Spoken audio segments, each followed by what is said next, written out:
5 things you absolutely have to do when you're building a home from the ground up. The first being hire the right team. It's so imperative to hire the architect, hire a designer. They work in tandem and collaborate through the whole process, all the way through the final stages of construction, and the contractor. You don't have to know these people necessarily before your build, because I work with new people all the time and there's so much great talent out there, but you definitely want an architect, an interior designer, and a contractor to round out your team. You want to make sure that they are all licensed and they are all skilled and really good at what they do and came as a referral. Another thing that I would do is start early. As soon as you even think or ponder the questions of, should we build from scratch? Should we start over? Should we do an extensive remodel? That's the time when you need to get your team in place. Textbook, you start with a designer and she is your liaison to the team throughout the process. By starting early in the process, it saves you from headaches along the way, making really quick knee-jerk decisions, and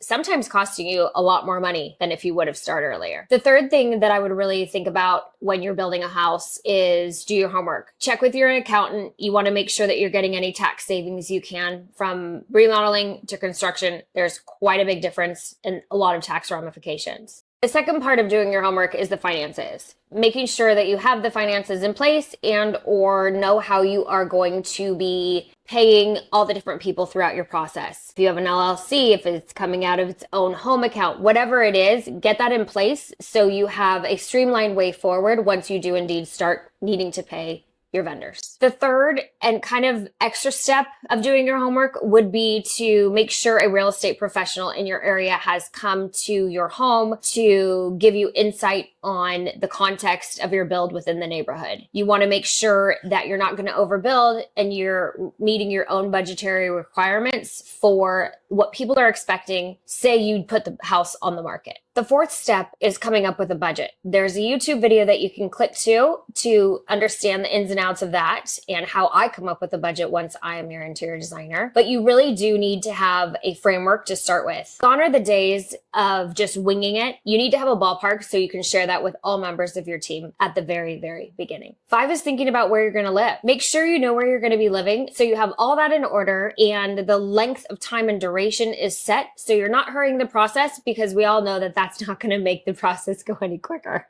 Thank you so much for listening along as I told you the 5 steps to do before you even start the building process with your interior designer. Make sure you check out my other videos so you can see what those steps entail when you get to that part of the process.